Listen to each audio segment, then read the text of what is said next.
Good. All right. Well, it's lovely to join you both here.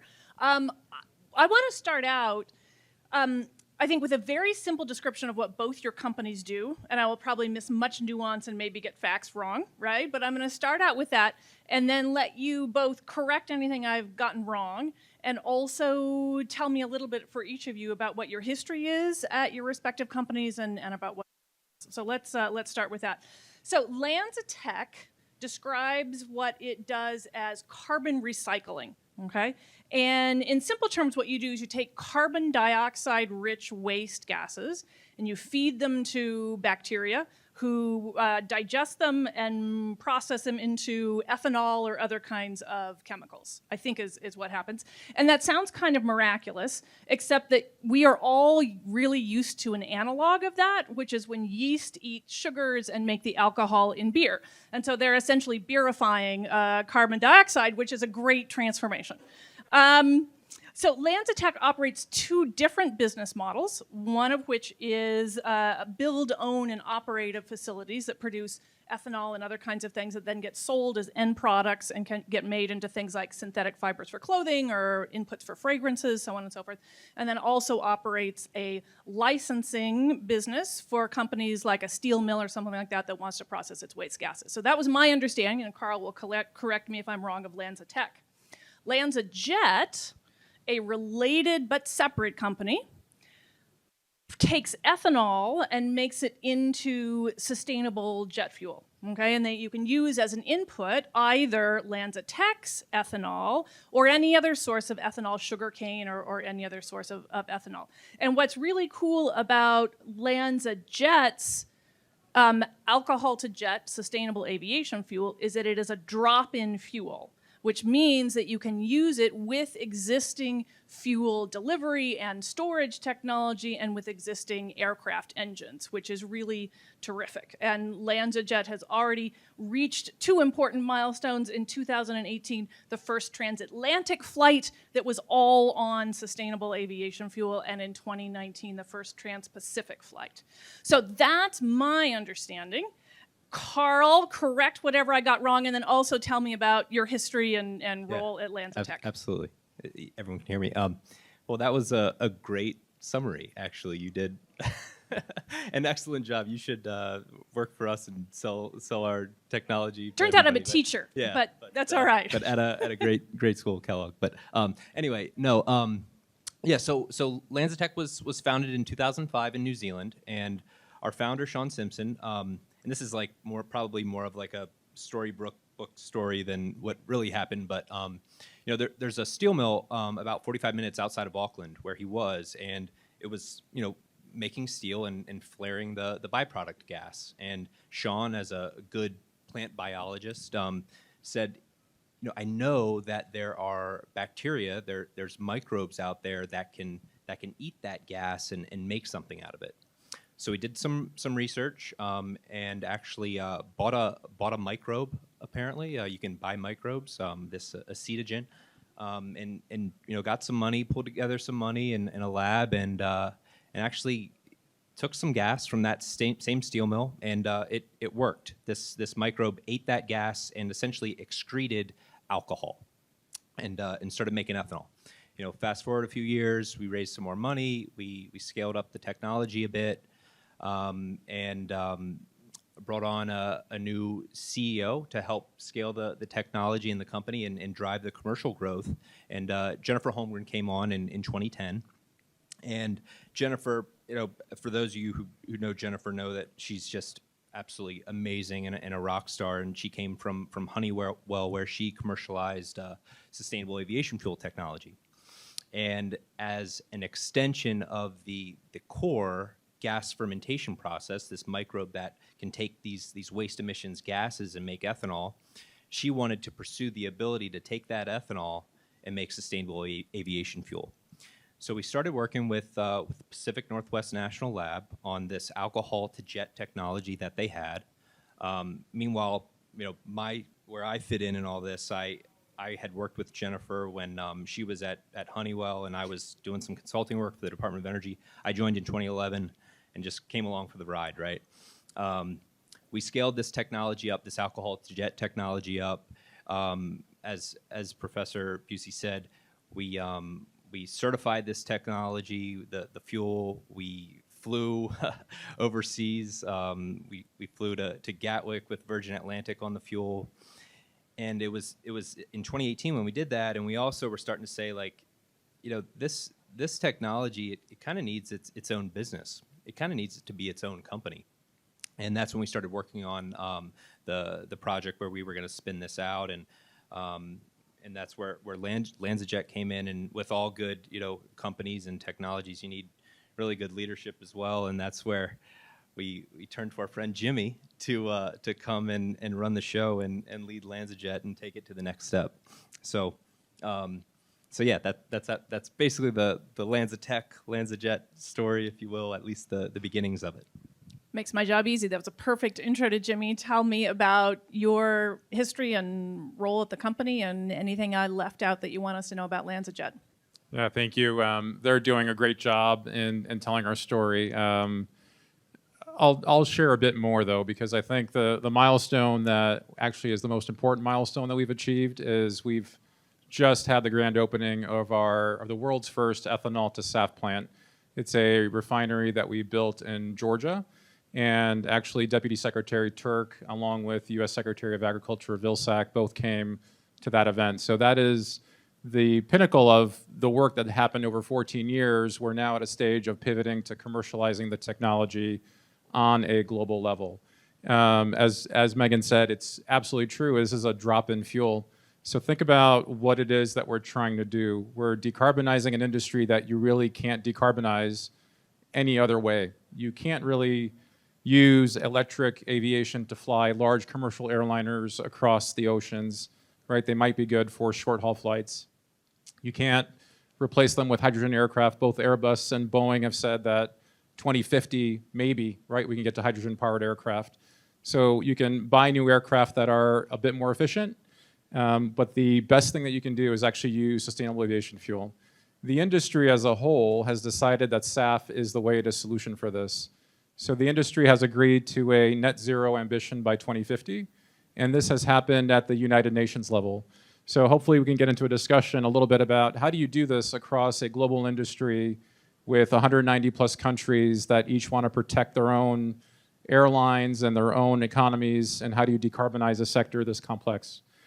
So just going backwards a little bit, I've been doing this for 15 years. I started at United Airlines and ran their sustainability, corporate responsibility, sustainable aviation fuels business at the very beginning of actually even having an industry, having technology that might work. And at the time, United, and still today, I would say United is a leader in the industry in terms of pushing on decarbonization.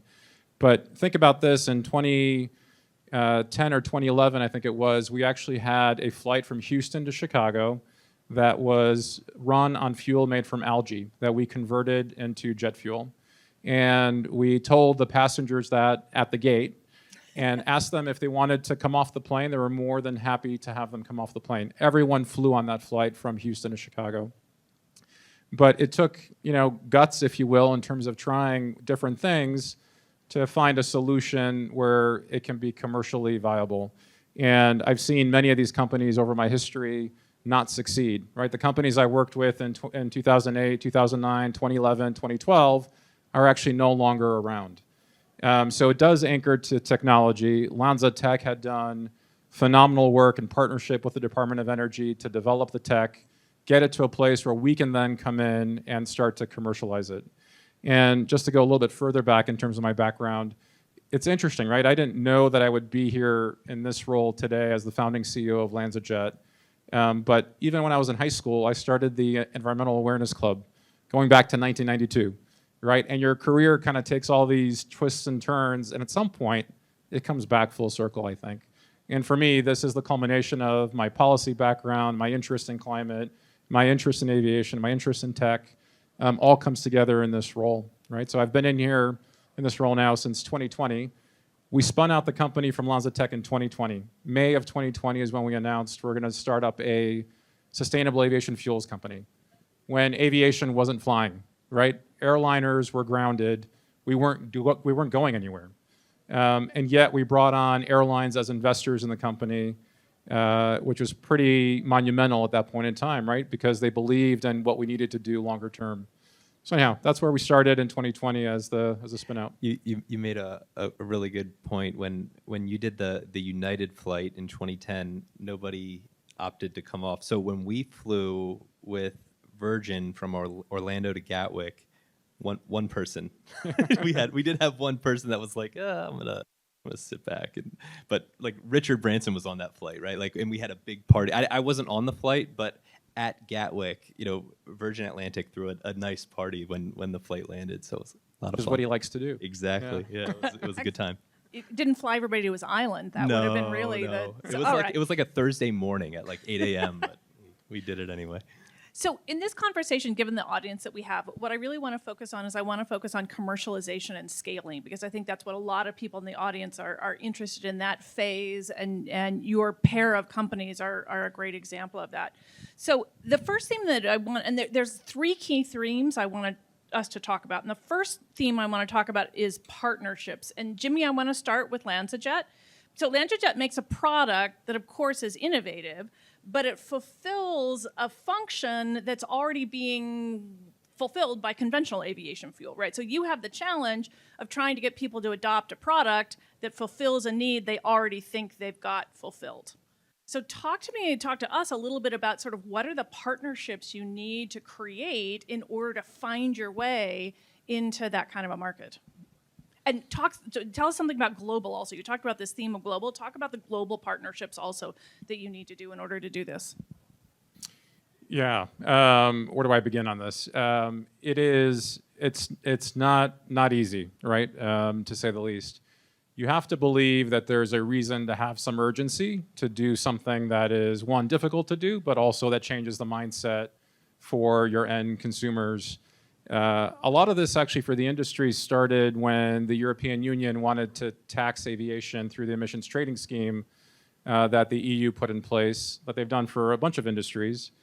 And frankly, the US thought that was unfair, right? For the Europeans to tax US emissions for the flights that were leaving the US and going to the European Union. And when I was with United Airlines, actually, we ended up suing the European Union because we didn't think that was fair. The reality was we did not win that court battle with the European Union. But what it did do was it actually caused the airline industry to become more proactive around how do we want to solve this, right? How do we want to work with government to solution around this? And we were successful at getting the industry through the association that we have, which is called IATA, the International Air Transport Association, working in partnership with the United Nations, which actually regulates international aviation, to come up with a proactive approach around decarbonizing aviation. Right? We saw a lot of different countries wanting to tax aviation around its emissions.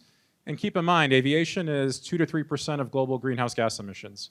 So overall, a pretty small percentage of what is happening across the globe, but it's a very visible thing, right? Everyone flies, everyone sees airplanes, everyone sees the contrails, you smell the jet fuel, you see it, right? So we got the United Nations at that point to sort of align with us on how to decarbonize the industry. Now, fast forward a little bit, countries take different approaches. Some countries have taken an approach which is, we're gonna mandate that airlines have to decarbonize by using sustainable aviation fuel. Other countries, like the United States, has taken more of an incentive-based approach, which is we'll have some carrots out there.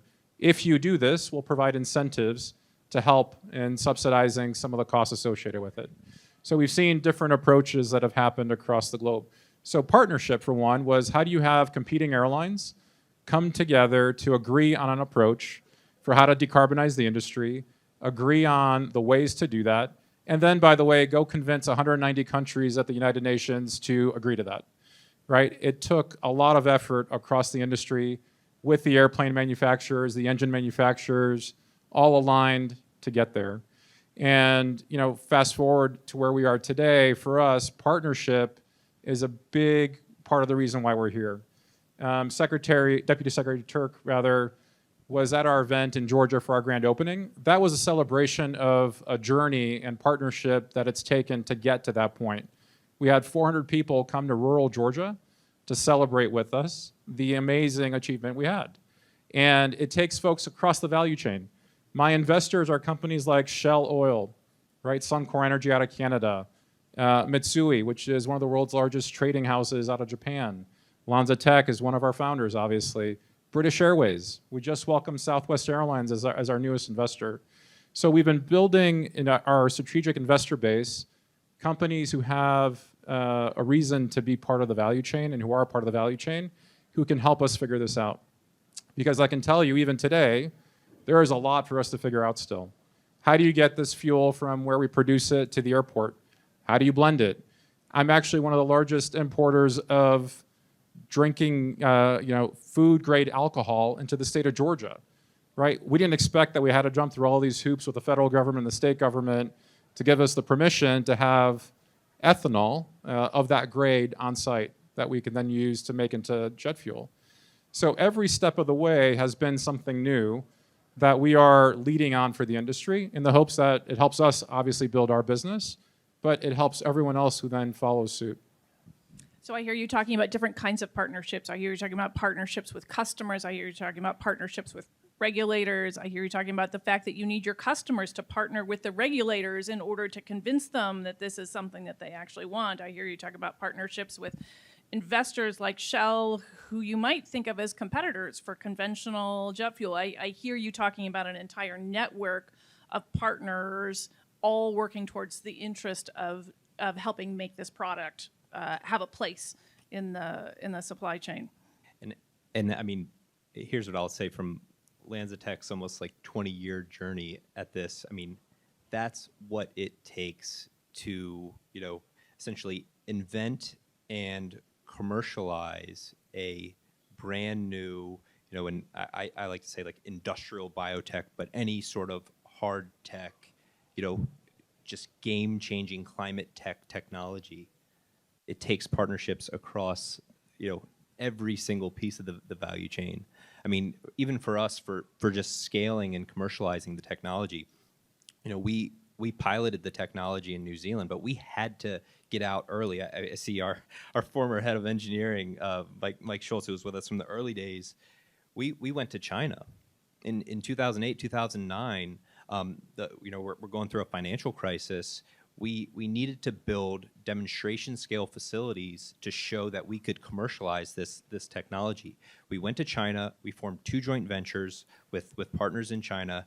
They built our demonstration plants. We had large scale, real world industrial facilities that showed the technology at scale, helped us get the data that we needed to continue along the journey to raise the next round of funding that we needed, and then eventually build these commercial facilities that we have across the world today.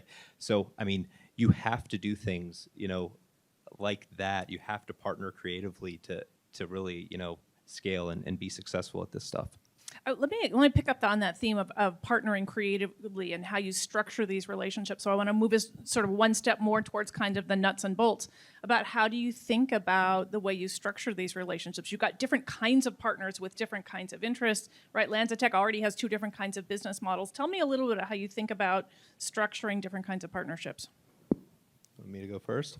Yeah. So our model at first, besides the joint ventures that we did in China in the early days, was really about licensing the technology. So our partners, essentially take the technology. They have a license to build and operate the facility, and then we structure the deal with a royalty on the end product that's produced and sold.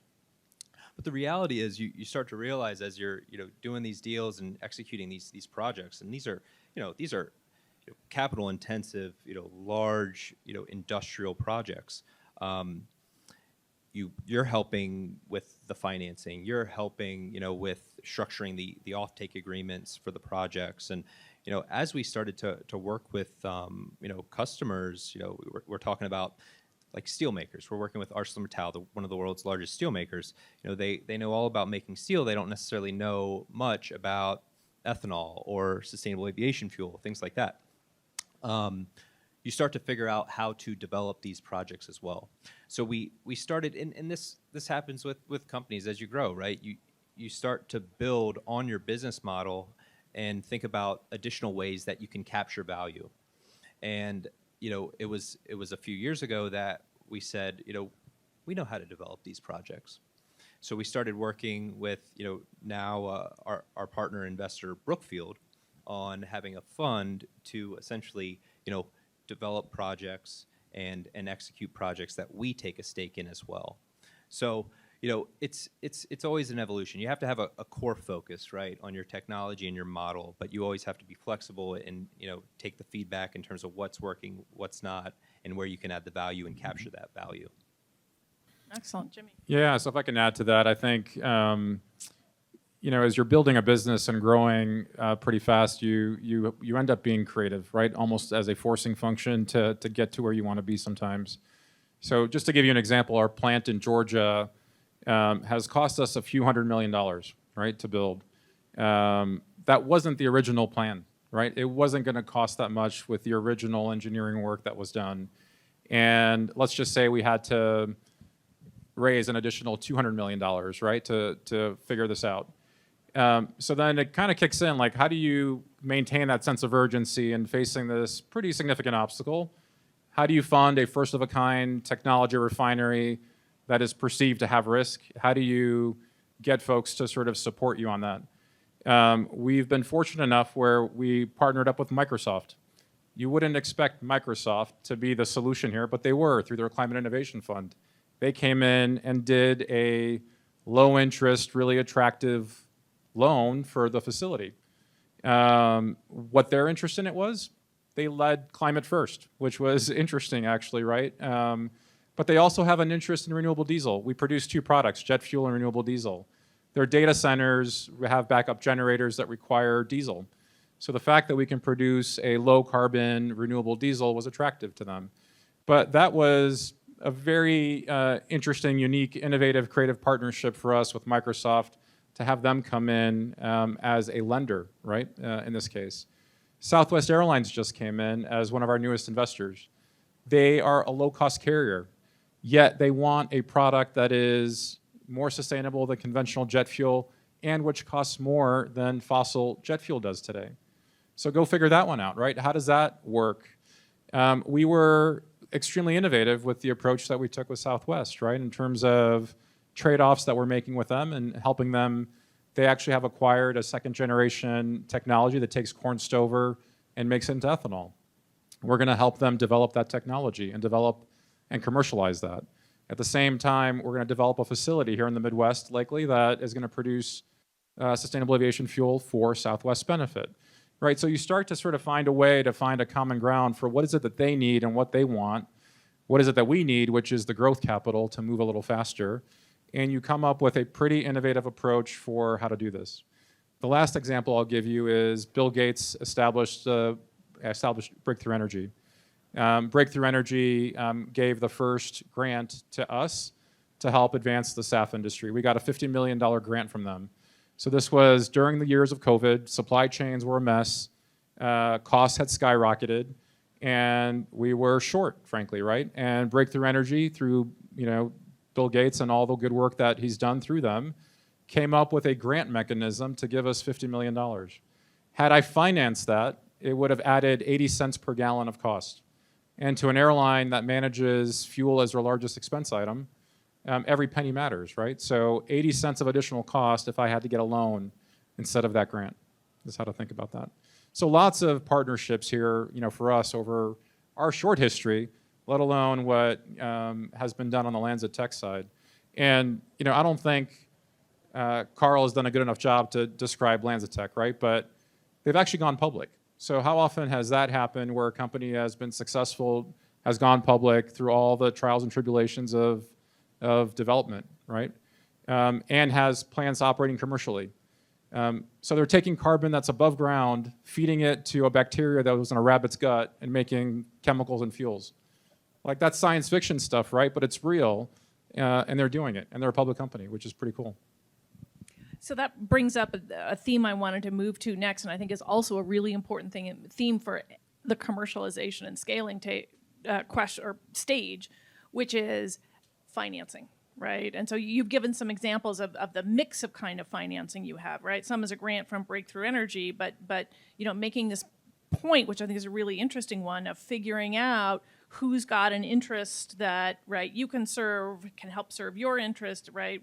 Who can you find that sort of has an interest in, who has capital and an interest in having you succeed, right? Seems to be sort of a key for some of the early things that LanzaJet did. Carl, other things to share about how you find financing? Absolutely. I mean, I think at the initial stages, everyone, and especially, I mean, this is big money stuff that we're talking about that LanzaTech and LanzaJet does. So everyone kind of wants to be first to be second. And what I mean by that is, back in the day when we were going to steel mills, and everyone loved this technology that could decarbonize their heavy polluting industry and make a valuable byproduct from it. It's like Jimmy said, it's an amazing technology, but it's actually it's very expensive, and it's not their core. So their interest in sinking $150 to $200 million into these commercial facilities, it's pretty low, right? You have to find somebody that's really thinking strategically, long term, and set up something that can be strategic, not just one plant, but 5, 10 plants. Some sort of strategic, creative deal that packages financing as well. And so those are the types of things that we did with the early partners to get those plants built. And in China, we've been working with the same joint venture to build many plants. We have partnerships with ArcelorMittal, Indian Oil. We're building plants all over the world right now. And like I mentioned earlier, now with Brookfield, to also be able to go to these other companies that are interested in our technology, but just they don't have the capital to do this. Okay, you don't have the capital. That's all right. We have a partner that can help, and we can structure something to get this plant built. Oh, you don't know what to do with the ethanol or the end product. We have folks that are interested in the offtake. Jimmy mentioned Mitsui. Mitsui invested in LanzaTech, led our Series C round. They're still around, 10 years later, working with LanzaJet and us, looking at offtake for the end product that we make at different plants all over the world. So you have all these different things that you can bring to the table, and that's what you really need to be able to do for these customers, is be able to bring all these different tools to be able to get these plants built and executed successfully. So let me ask you a question about this. So I teach students at Kellogg, and many of them are interested in clean tech, right? And there is clean tech, and then there's clean tech, right? There's clean tech that's like, I want to do a digital platform for something, right? And then there's this kind of clean tech, right? The $100 million in the ground kind of clean tech. This is the 10 to 20 year journey in hard, clean, and climate tech. This is what I want to ask you about. So, Jimmy, you were talking about the fact that there was a key thing to have breakthrough energy make investment, which is not purely a financial investor, right? And I'm going to ask you in a minute about policy. So here's the hard question. When you are talking about making these size capital investments, like real steel, cement in the ground kind of investments that are 10 to 20 year life investments for a technology that is proven in the sense that technology works, but not yet perhaps obvious that to everyone that's going to have market adoption. Yep. Can you find financial investors, purely financial investors, who are interested in that, or do you need policy or breakthrough energy or grants or foundations or people or ESG investors or people who have interests that aren't purely financial? Are we to the point yet where you can make a purely financial case or where investors will accept a purely financial case for something like LanzaTech or LanzaJet? My initial response to that, and I'll let Jimmy go, is there's still plenty of risk, and it also depends on the project and the setup and the location, and because like Jimmy mentioned earlier, there's different incentives and things going on all over the world that might make one project from a purely financial perspective an attractive investment, whereas in another location maybe not so much. A lot of people ask us, why we don't have a steel mill to ethanol plant here in the United States right now.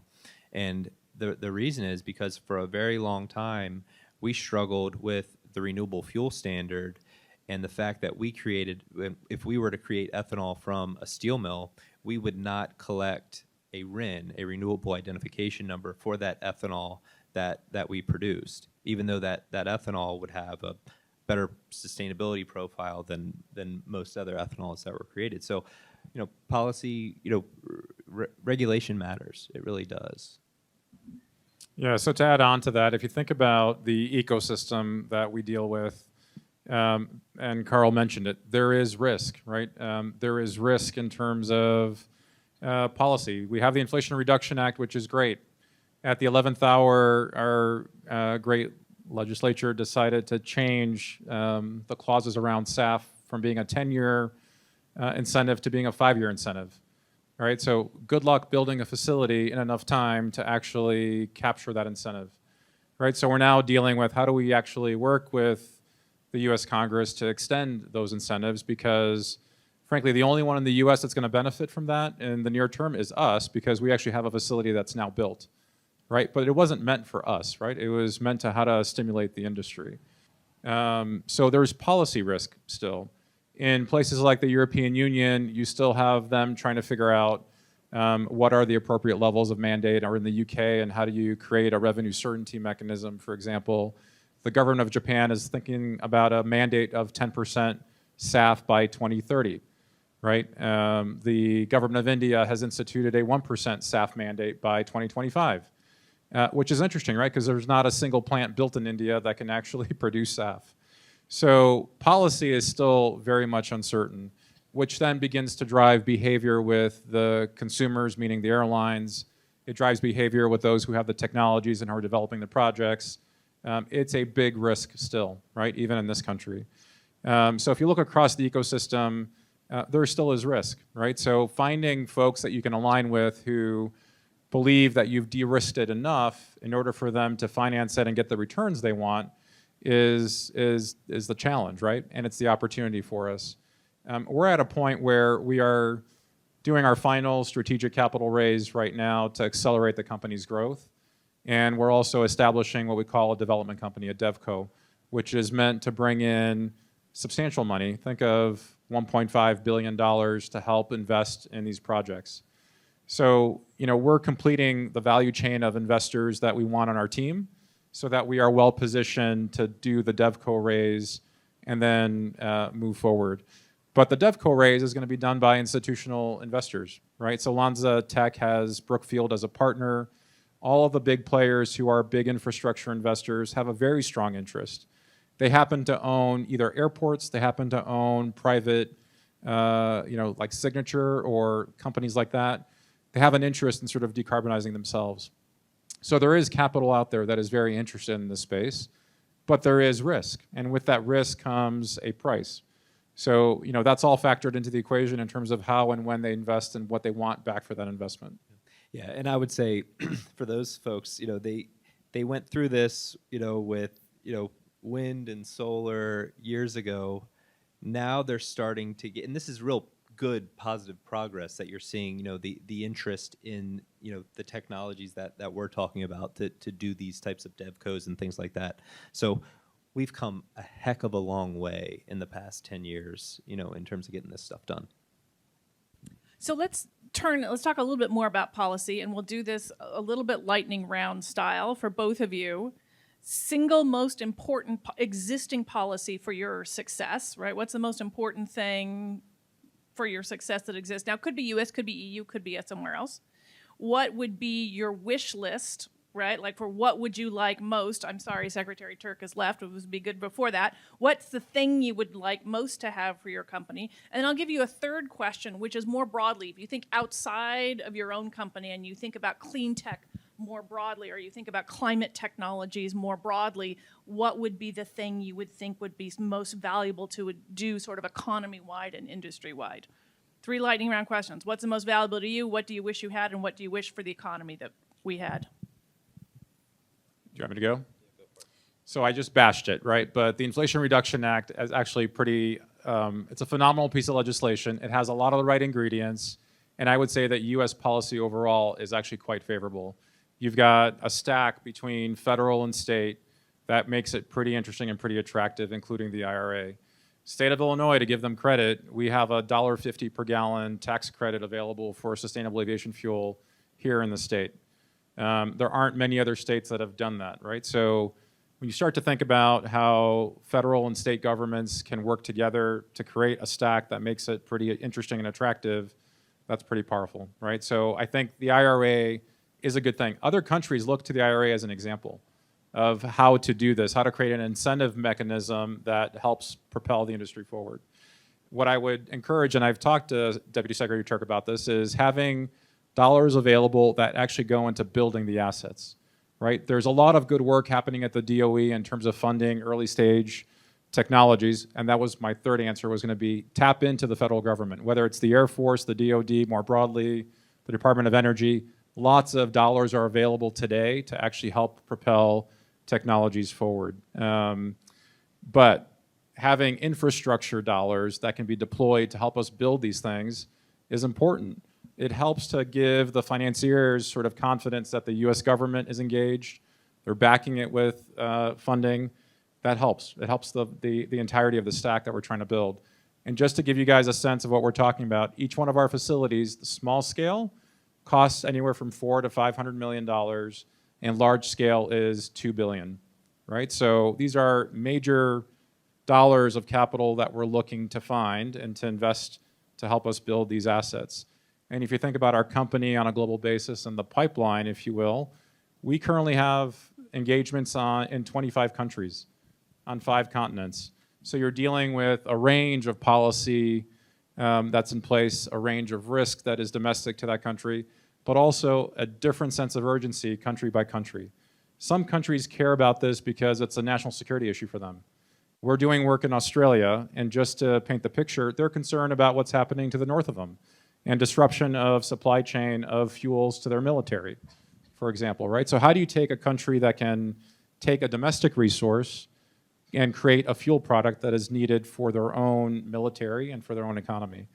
And other countries have an energy security reason to do it. We've seen what's happened in Europe, right, with disruptions there. How do you take a country that doesn't have access to petroleum and yet has access to ag resources or recycled carbon fuels from industrial processes and give them the opportunity to develop their own fuel products?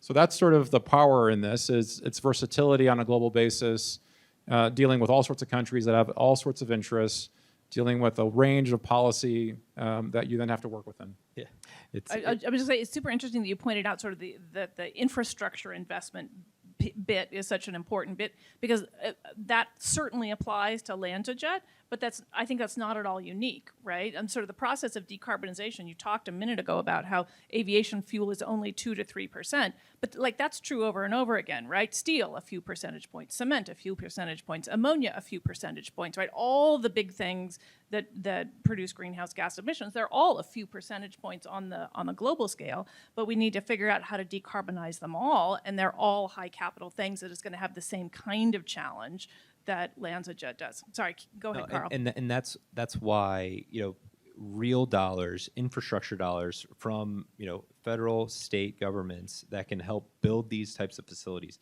Companies, and I'm sure a lot of the entrepreneurs out in the audience, I mean, you need help. You need funding to build those pilots, those demos, those things that cost 10, 20, 30, 50 million dollars to help prove the technology works at scale, right? To prove that you can manufacture this at a scale that the cost will be low enough that you're good to go commercially.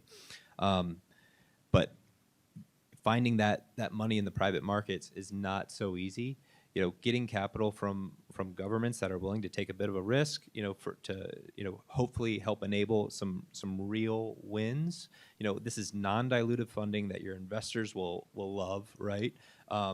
This is the stuff that really helps. We've been so grateful for the support and the partnership from the Department of Energy. We've done a bunch of different grants and things like that to help us along the way.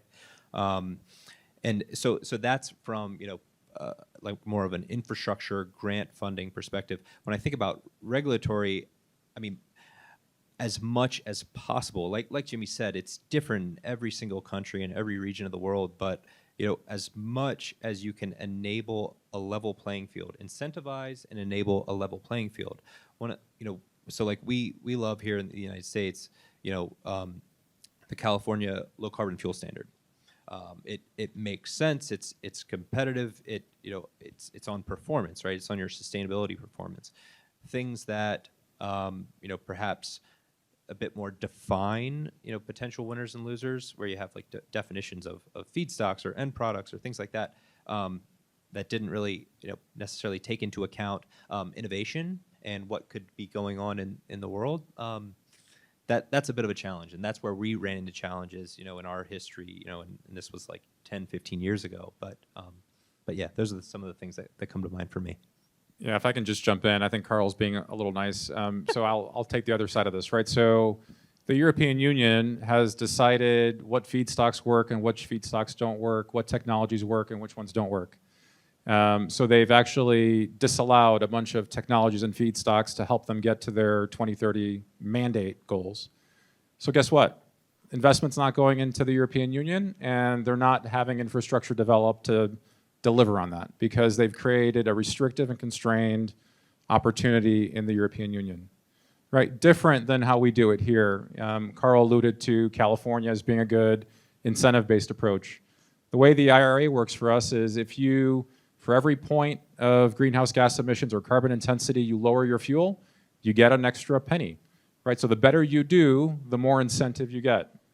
And that's different, right? So any technology, if you can get it to work and if you can get it to reduce the carbon intensity of the fuel, you get a benefit for that, right? So it's very different, right? Depending on what part of the world you're in. I think the Europeans are realizing that they've created a very constrained market. And what I'll tell you, I think it's important to realize here in the US, we consume 20 to 21 billion gallons of fossil jet fuel a year across commercial aviation. Does not include military, does not include private aviation. Guess how many gallons of sustainable aviation fuel were produced in the US in 2023? 13 million gallons. So the objective the White House laid out a couple years back was to get to 3 billion gallons of SAF by 2030. We're at 13 million gallons today, 0.06%, I think, of total consumption. And we have to get to 10% by 2030, right? And we have one of the first plants in the US that's ever been built. So we have 6 years to get there. Will we get there? Probably not, right? Because there's not enough urgency and not enough investment going in.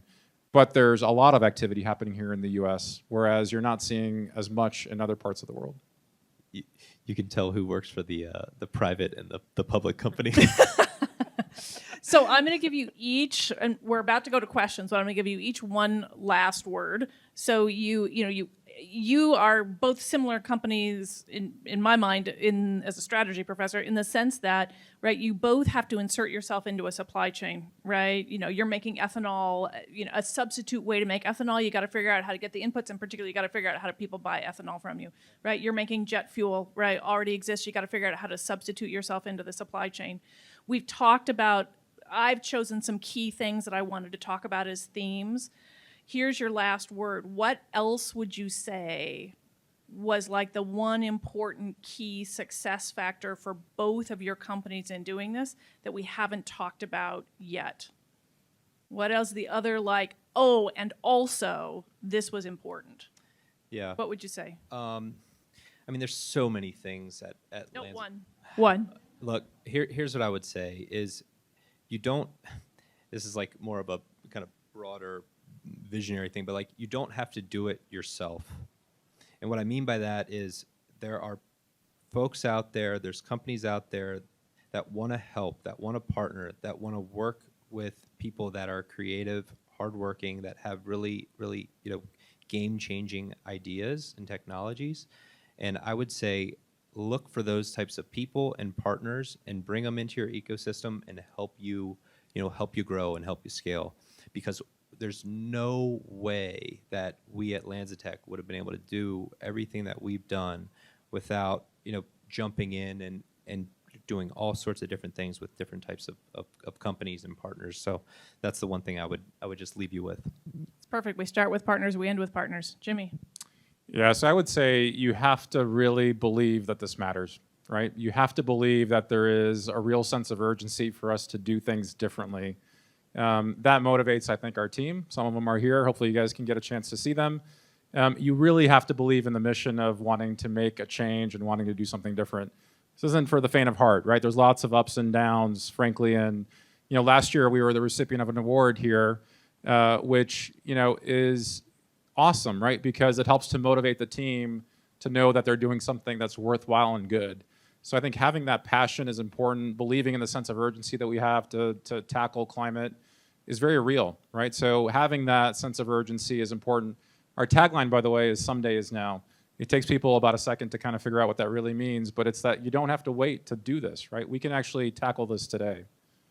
I couldn't have ended it better. Do something that matters and find the right people to help you. What a great end. Excellent. Questions? Please, right over here on the side. Wait, there's a mic coming around. Mic right here. I'm mic'd. Excellent. I have my own mic person. Now, I've been a fan, as you know, Carl, of LanzaTech for quite a while, but I have two quick questions for you. When the flue gases come out, you have to precipitate out all the stuff that isn't carbon so that the microbes can be happy. What happens to that stuff that otherwise would go into the air? Yep. So you do have some gas cleanup that happens that you filter out, and then you bring in the things that the microbes need to be happy to execute their fermentation, right? And then you run it through like a recycle process. So we do a closed loop like recycle process. You're removing a significant number of air, old-timey, not carbon air Absolutely, pollution. yeah. So it's not just your CO, and you're grabbing a lot of additional pollutants. Yeah, I mean, we that's do. huge. Yeah, and for sure. like I sat there looking at the microbes going, if they're making happy food for microbes, how are they doing it? That's a huge, and that's, huge you're thing. absolutely right. And it's like Jimmy said, I mean, we position our technology a little bit differently depending on who the customer is, but we're an environmental technology on the front end, right? When we're cleaning up an industrial facility, but we're also making a valuable product on the back end as well. So Good. Other questions? Please, right here in the middle. There's a microphone coming, and then we'll go back to the back. This one first, and then I'll bring it right to Oh, excellent. So my question is more for Jimmy. I formerly worked in the ethanol industry, corn ethanol, and my question is, what's kind of the magic number for carbon intensity to become a valued feedstock in the alcohol-to-jet program? Because everyone and their dog is talking about it. You have completed the plant successfully, which I'm also a huge fanboy. I'm going to give a Haven a run for his money. But there seems to be a tipping point or a certain point where domestic corn ethanol would be a valuable feedstock. Can you speak to that at all? Yeah, so it's a big issue and topic right now, right? So corn ethanol as it stands out of the box today isn't good enough to serve as a feedstock into the process, right? Because the way that the incentive scheme works here in the United States is you have to have a minimum 50% reduction compared to the fossil fuel in order for you to qualify for any incentives. So there's quite a bit of interest right now in DC on updating the GREET model, which has actually been developed, I think, here at Argonne National Labs. To give one credit to the ag community for the good work that has happened, and to be very clear on the things that need to happen in order for the corn ethanol industry to have this opportunity, right?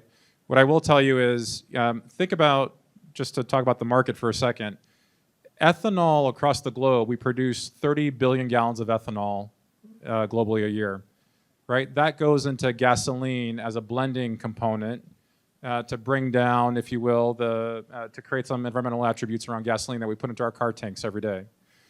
Road transport is electrifying, so you're going to see a reduction in demand of ethanol. So then you have this great engine here in the heartland of our country producing ethanol that is seeing a market going away. aviation is a great solution for that. But then the corn ethanol that gets produced isn't good enough, right, to bring down the carbon intensity of the finished product. So there's a lot of interest right now across the ethanol industry around how do you do that? Climate smart ag practices, carbon capture and sequestration. There have been all sorts of discussions around carbon pipelines. A few of those projects have failed at this point, right? There are a couple who are still succeeding. So carbon capture and sequestration reduces the carbon intensity of corn ethanol by 30 to 40 points. That is huge, right? So anyhow, there's things that can be done, but you need to get it down to a point where we can then take it, we have a process that adds a little bit of carbon intensity to it, so then you want to qualify for those incentives, right, at the end of the day. So I'm not giving you an exact number because it really depends on a bunch of factors, right? But today's corn ethanol, not good enough, right? And we're out there talking to the farming community, the ethanol producers all the time. It's a huge opportunity that will be a lost opportunity for, you know, a big part of our country's economic engine. I'm going to try to get in 2 more questions. One here, and then in the back, in the middle, in the second row from the back. You've spent a lot of time on the supply side. What's going to encourage demand? And hello, I'm over here. Oh, sorry, thanks. It's okay. And what are you doing to drive demand? Yeah, so I think from an aviation perspective, right, I think it depends on what part of the world you're in, right? In some parts of the world, the understanding of the climate challenge is very real, and you have travelers who are choosing not to fly and instead take a train to get to their destinations within Europe, right? Because they care enough and they are impacted enough by the climate challenge and climate change in general. When you think about our country, are you feeling it here? Right? Probably not. I would say if you're a Chicagoan, you should be feeling it this season, right? We haven't had hardly any snow, and it's been 16, 70 degree days more often than it seems like we had, you know, minus 10 degree days this season. So, you know, at some point, you have to have a level of inertia that comes from you're facing the challenge directly. If you talk to the folks in California, they'll tell you that the wildfires and the persistence of mudslides and that kind of thing is really, you know, it's impacting how they think about actions that they need to take. So it kind of depends on what part of the world you're in, right? There's some level of significant interest in terms of flyers wanting to fly more sustainably. Some airlines have introduced sustainable flights, right? So you can actually choose to fly more sustainably. You can choose to contribute $3.50, I think, Meghan, you said, to actually contribute towards reducing or eliminating the greenhouse gas emissions from your flight by helping to support the cost of sustainable aviation fuel. So there are ways that consumers can do that. I will challenge, though, that here in the US, our consumer mindset is not as tied into climate change as perhaps it should be, right? Different in most other parts of the world, though, I would say. I think airlines are seeing that they're getting pressure from their investors. They have to decarbonize, right? They've set an ambition to get to net zero by 2050. Some have an ambition to get to, you know, certain metrics by 2030, 35, 40, and so on. They've made a commitment publicly. They're all public companies at this point, right? So they let down their investors when they don't achieve that. So one of the reasons why Southwest invested in us is they have their path to net zero, which has a milestone by 2030. They need 300 million gallons of SAF by 2030, right? And in the US, and Southwest is a US airline, right? They don't fly internationally other than a little bit of Mexico. 13 million gallons were produced last year in the US, and they're competing with every other airline on those 13 million gallons. And they need to get to 300 million by 2030. And that's just one airline alone, right? So it's a confluence of things, whether it's the setting the expectation with investors and needing to deliver on that, it's the regulation that happens globally, it's the desire from certain consumers that we have to act more responsibly that is driving some of that. All right, we're going to take one last question right in the middle of the back.